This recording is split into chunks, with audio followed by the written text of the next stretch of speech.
আসসালামু আলাইকুম ওয়া রাহমাতুল্লাহ। আপনি কি জানেন একটি গুনাহ আছে যা আল্লাহ তাআলা কখনোই ক্ষমা করেন না? এটি হলো শিরিক, অর্থাৎ আল্লাহর সঙ্গে কাউকে শরিক করা। শিরিক মানে হলো ইবাদত বা ভক্তি এমন কাউকে দেওয়া যিনি আল্লাহ নন। যেমন আল্লাহ ছাড়া অন্য কারো নামে কুরবানি দেওয়া, দোয়া বা ইবাদতে অন্য কাউকে প্রভু বানানো, মনে করা কেউ আল্লাহর ক্ষমতার অংশীদারি। এটাকে বলা হয় শিরিকে আকবার, যা সবচেয়ে বড় গুনাহ।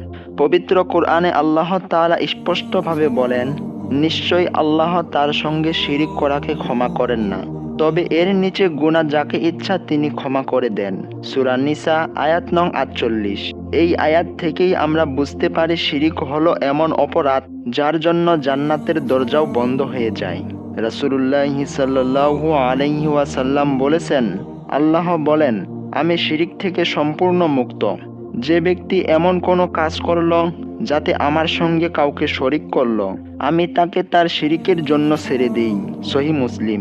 ভাই ও বোনেরা, আমরা যেন কোনো অবস্থাতেই শিরিকের ধারের কাছেও না যাই, কারণ আল্লাহর সবচেয়ে বড় শাস্তি এই গুনাহের জন্য।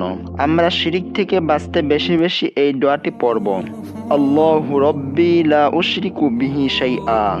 অর্থ, আল্লাহই আমাদের প্রভু, আমি তার সঙ্গে কাউকে শরিক করি না। আসুন আমরা শিরিক মুক্ত হয়ে পরিচ্ছন্ন ঈমান নিয়ে জীবন কাটাই এবং আখিরাতে আল্লাহর রহমত লাভ করি। আল্লাহ আমাদের সবাইকে শিরিক মুক্ত জীবন যাপন করার তৌফিক দান করুক। আমিন।